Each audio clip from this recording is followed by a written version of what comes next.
Rising from the waters of Venice lagoon is a place like no other, the Italian city of Venice. Once the world's greatest port, here, protected from the swells of the Adriatic, Venetian merchants created an impossible city of incredible wealth.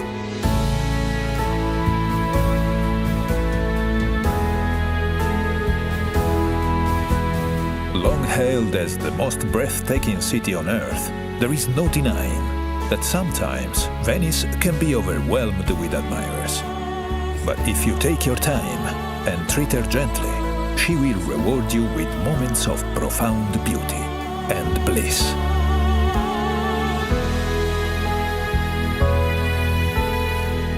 Most visits begin in the central district of San Marco, where you find one of the world's great squares, St. Mark's.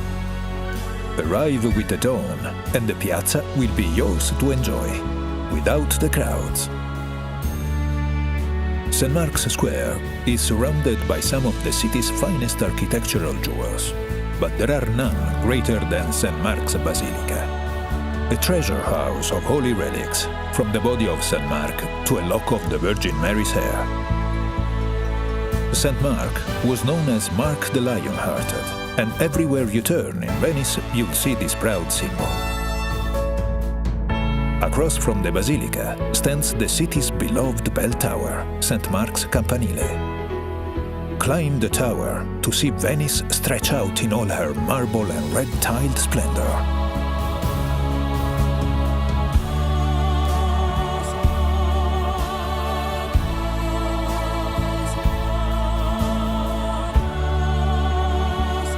Below the tower is one of the city's great landmarks, Doge's Palace. For centuries, this Venetian Gothic masterpiece was the seat of the Republic's power and prestige. Today, its courtyards, apartments and chambers are a museum, which celebrates centuries of Venetian achievement and glory.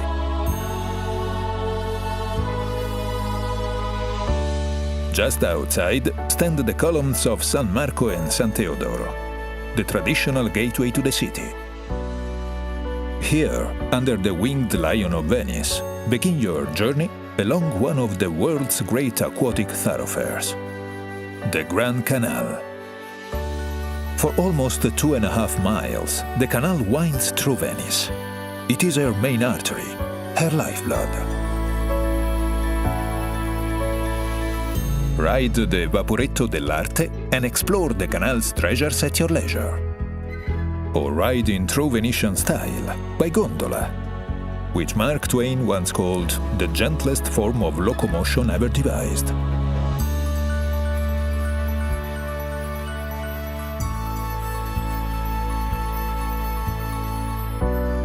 Near the canal's southern mouth rises the graceful dome of Santa Maria della Salute. Beset by plague in the 17th century, Venice turned to the spirit of Mother Mary for deliverance. The plague lifted, and grateful Venetians raised this new church in her honor.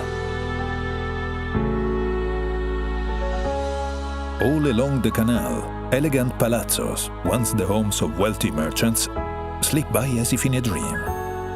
The timeless wake of river traffic laps at their doorsteps, just as it has for centuries.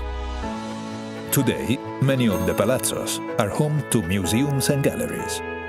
Carezzonico allows visitors to experience the opulence of 18th century Venice. While Palazzo Grassi's bold restoration and artworks are the perfect reflection of a city that cherishes its past and embraces the new.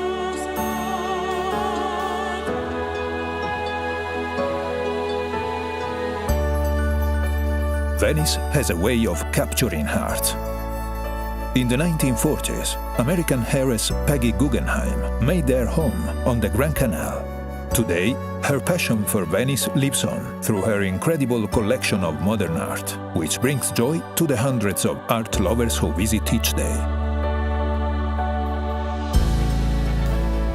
Venice is known as the City of Bridges, many of which are works of art too. The Accademia Bridge links the San Marco district to the Accademia Gallery, and offers some of the Grand Canal's finest views. The oldest of the Grand Canal's crossings is the Rialto Bridge. For over 300 years, this was the only way to cross the canal on foot, and today still stands as the grand gateway to the Rialto markets. Away from the Grand Canal, there are hundreds more bridges to explore, from the purely functional to the breathtaking. The most famous of all connects Doge's Palace to the historic prison. From the enclosed walkway, the condemned would capture one last look at their beloved city and sigh, hence the name, the Bridge of Sighs. Venice is a city to get lost in, so put away your map and let her surprise you. Follow winding alleyways that suddenly emerge into quiet piazzas and onto the steps of ancient churches. In the central area of San Marco, discover cultural treasures like the Teatro La Fenice, which, despite being destroyed 3 times by fire, arose from the ashes each time, just like its namesake.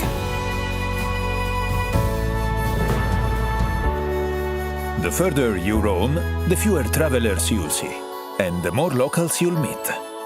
These are the places where the city surrenders its most intimate pleasures. When the city's embrace becomes too tight, there are places to catch your breath, like the waterfront promenades, or the sleepy canals and spacious piazzas of Castello.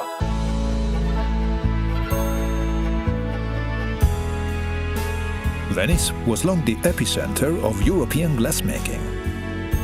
Fearing an inferno, in the 13th century, Venice relocated all her glassmakers to the island of Murano.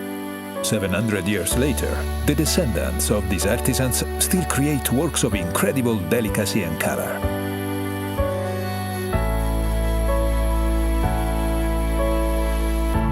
Further across the lagoon is another island famed for its color, the tiny island of Burano.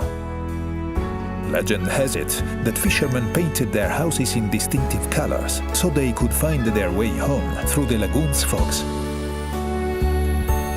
While here, shop for some of the island's exquisite lace, just as Leonardo da Vinci did when he visited in 1481.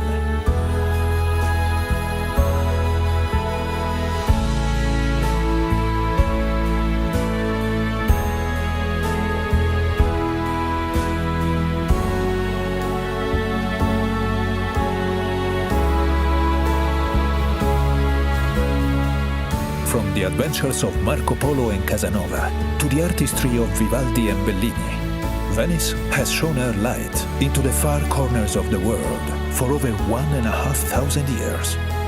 And now, the world comes to her.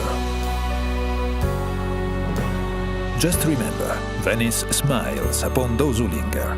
So stay for a few nights, or stay for a month, and savor every sweet moment she has to offer.